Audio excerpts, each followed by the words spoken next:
Dear me, you're 13, maybe even 14. I remember those years distinctly. You are tired and broken down. You want to scream and cry, but as soon as you dare open your mouth, it's instantly shut by more workload. It gets better, I promise. I'm writing from the future, and I can tell you this much. There's no more inequality. You become a beautiful young woman in a fair world where everybody gets the same advantages. There's absolutely zero violence, and it's free and it's safe to roam the streets. Even the government is honest. To make it all even better, there is no more hatred among the people of your community. I know it's a lot to take in, so let's rewind and take smaller steps. You grow up when you get to high school. There's even more work than the previous year, and then you lose it. You finally raise awareness, and you are heard.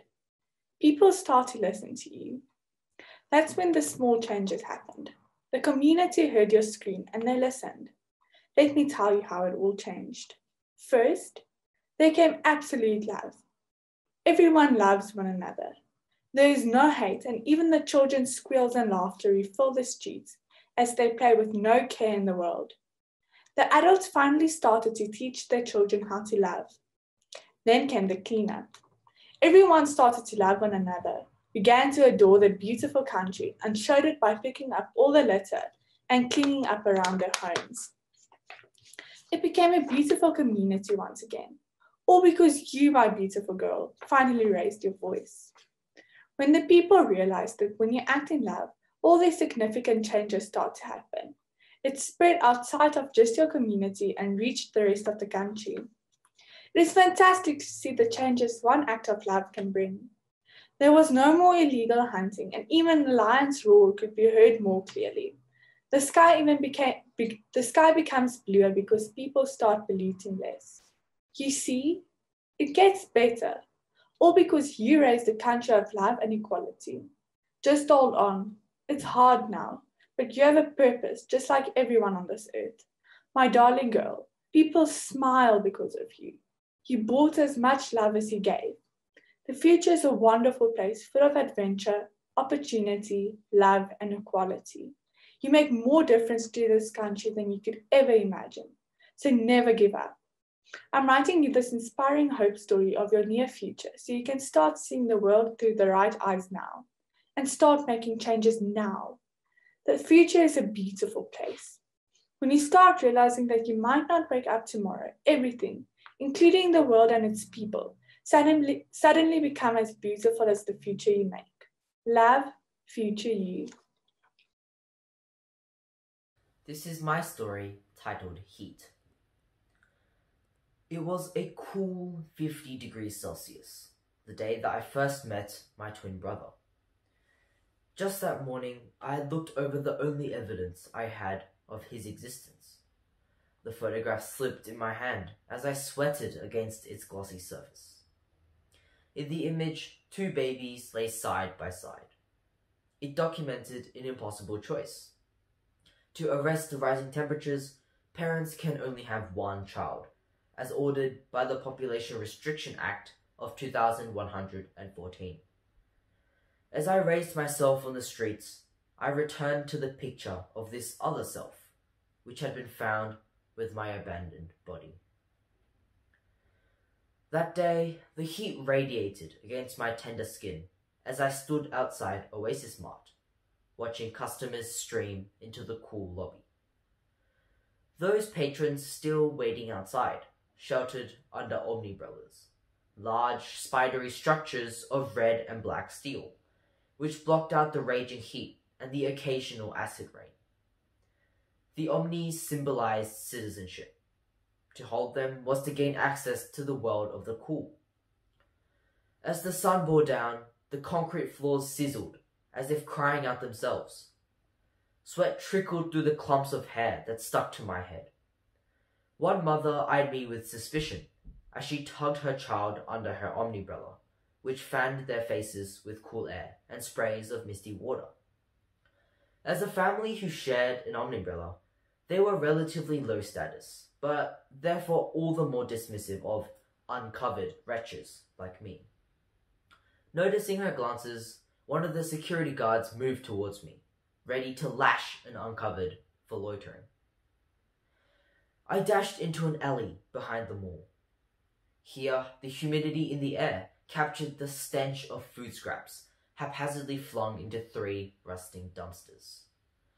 As I reached into one of the bins to grab a piece of stale bread beneath a broken computer monitor, I saw my reflection, which seemed to splinter into 2. I turned behind me to see a figure with the same azure eyes and high cheekbones. He walked towards me under the cover of his omnibrella until we stood just a meter apart. I thought about how long I had waited to hear him speak.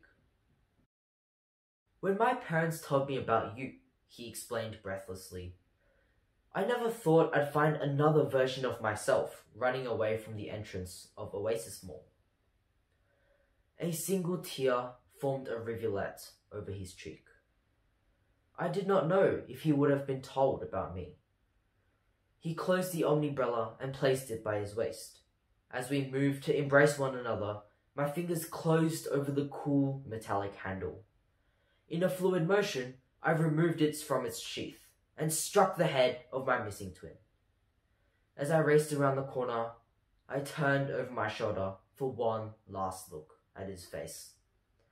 A momentary expression of shock formed into hate as he felt heat on his skin for the first time.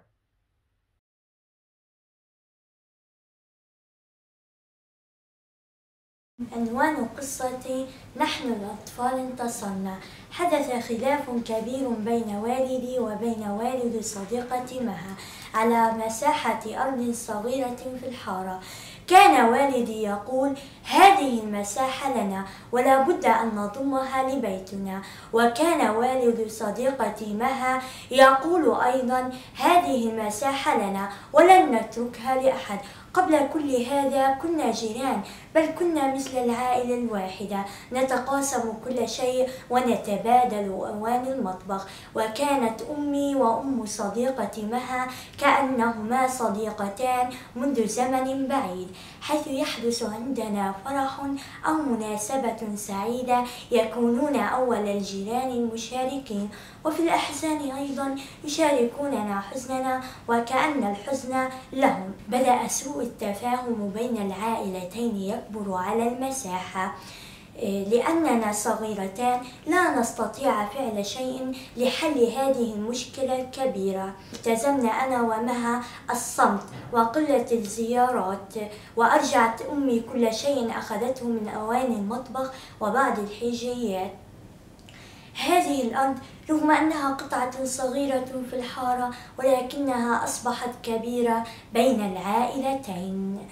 رأيت صديقتي مها قرب دكان الحارة وكأنها لا تريد أن تطرح التحية علي، ولكني تقدمت باتجاهها وقلت لها: مشتاقة لك كثيرا. هي لم تتكلم ولكن حضنتني وبكت. قلت لها: المشكلة تكبر بين أبيك وأبي، وما الحل لكي نعود كما كنا سابقا؟ جاءتها فكرة فقالت: لما هذه المساحة تكون لنا؟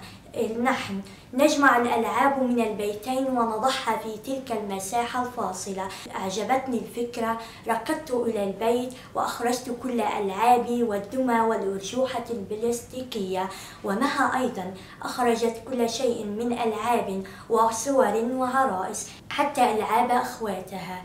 شاهد والدي ووالد مها المنظر فابتسما وقالا: هذه الأرض ستبقى كما هي، لا يملكها أحد إلا أولادنا لله.